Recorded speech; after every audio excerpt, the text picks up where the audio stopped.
Assalamualaikum warahmatullahi taala wabarakatuh. Salam sejahtera. Alhamdulillah, hari ini kita dapat bersama dalam program Bicara Buku. Giliran saya, Zaidi bin Ahmad, Timbalan BPD Sektor Perancangan, untuk mengulas sebuah buku yang telah saya selesai membacanya. Dan buku yang saya pilih adalah buku bertajuk Maaf Cakap. Buku ini ditulis oleh Nordin Muhammad, iaitu Ketua Pengarang Kumpulan Kolumnis Sinar. Dan beliau dilahirkan pada tahun 1957. Pernah juga menulis novel dengan nama penanya Eman Haikal. Dan untuk makluman tuan-tuan dan puan-puan, buku ini diterbitkan oleh Karang Kraft dan diterbitkan pada tahun 2013. Secara keseluruhan ringkasan buku ini ataupun sinopsis buku ini, Maaf Cakap adalah alas kata untuk menyalut satu kritikan yang membina dalam masyarakat. Zaman sekarang, seni menegur sudah menjadi keras dan tumpul. Tidak ada seninya dalam kalangan masyarakat kita dan kadang-kadang dianggap sebagai sesuatu yang celupa apabila tidak ditangani ataupun tidak dibuat dengan sebaik-baiknya. Mesej yang nak disampaikan oleh penulis dalam buku ini kebanyakannya disampaikan dengan cara yang begitu santai dan berlapik melalui sindiran-sindiran dan juga contoh-contoh dalam kehidupan masyarakat ini.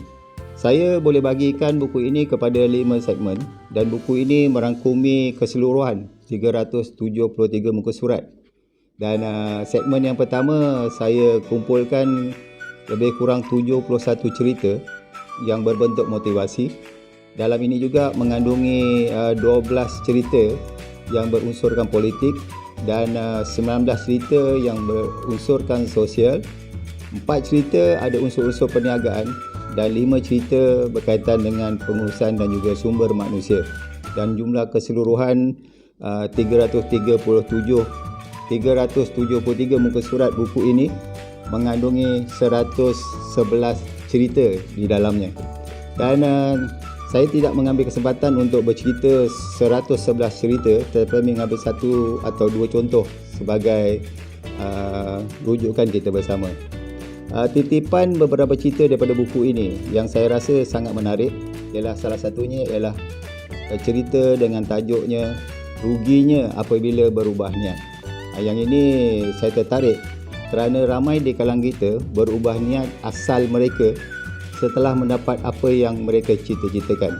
Sebagai seorang guru, sebagai pendidik dan warga pendidikan, kita kadang-kadang niat kita peringkat awal untuk menjadi pendidik adalah untuk mendidik anak bangsa, membantu anak-anak kita yang ketinggalan, yang tidak dapat mengikuti pembelajaran seperti rakan-rakan yang lain. Tetapi kita sangat marah apabila kita diberi murid yang bermasalah pembelajaran, masalah disiplin, yang kurang kompeten dalam pembelajaran. Jadi niat asal kita untuk membakti kepada anak bangsa kita telah berubah apabila kita telah diberikan jawatan dan diberikan tanggungjawab seperti yang kita hasratkan selama ini. Itu antara yang saya tertariklah. Jadi di kalangan kita selalunya kita berubah apabila kita berubah niat apabila kita telah mendapat sesuatu yang kita hasratkan. Jadi diharapkan daripada cerita ini kita dapat kembali kepada asas mengapa kita memilih untuk menerima tanggungjawab sebagai salah seorang warga pendidik di Pejabat Pendidikan Daerah Pontian khususnya dan secara umumnya untuk mendidik anak bangsa. Cerita yang kedua yang saya rasa sangat menarik ialah berkaitan dengan titipan berkaitan dengan pemikiran PMR. Satu soalan hanya satu jawapan. Kalau kita ingat semula PMR, sekarang dah tak ada PMR. Dulu PMR satu soalan hanya ada satu jawapan yang betul, iaitu soalan objektif. Dan pemikiran ini kita sangat biasa dalam masyarakat kita dan juga di kalangan pendidik. Pemikiran yang berasaskan objektif, iaitu satu jawapan. Kita terbawa-bawa dalam sistem pemikiran kita. Pemikiran PMR ni secara objektif sebenarnya tidak menggalakkan seseorang mempunyai lebih daripada satu pandangan, jawapan ataupun idea-idea.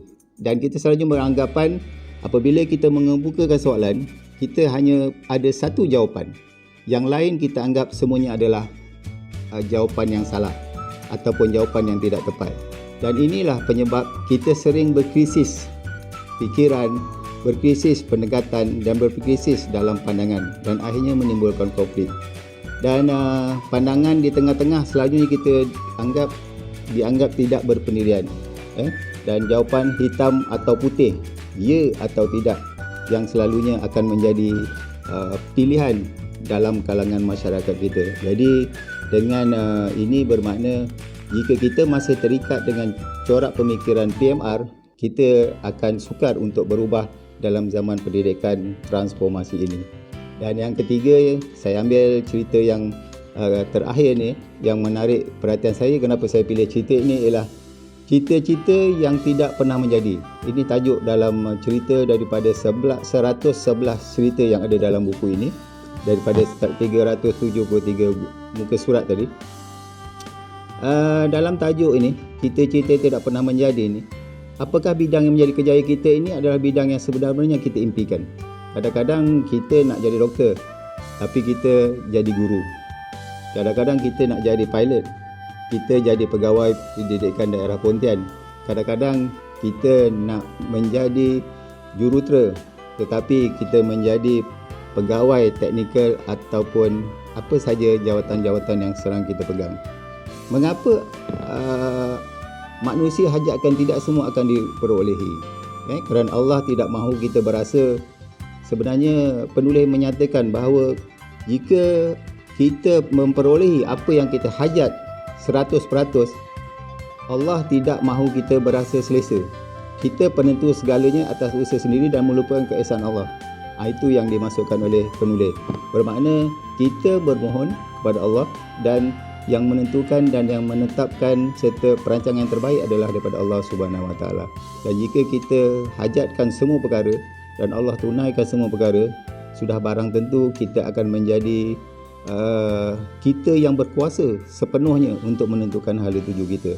Sedangkan kita lupa bahawa hala tuju kita, qada dan qadar kita ditentukan oleh Allah Subhanahu Wa Taala.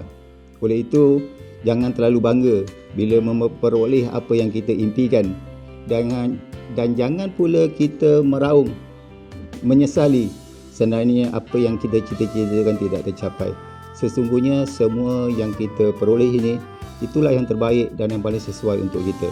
Dan inilah antara 3 cerita yang terdapat dalam buku Maaf Cakap yang ditulis oleh Nordin Muhammad, Ketua Kumpulan dan Kolumnis Sinar Harian. Dan saya mencadangkan kepada rakan-rakan untuk membaca buku ini. Banyak, ada 111 cerita dalam 373 muka surat, dan yang kesemuanya adalah cerita-cerita yang menarik, digarap dengan ringkas dan sangat mudah difahami. Dan yang paling penting ialah buku ini mempunyai 1001 pengajaran yang boleh membantu kita untuk berubah menjadi baik dari hari ke hari. Sekian. Assalamualaikum warahmatullahi wabarakatuh dan terima kasih.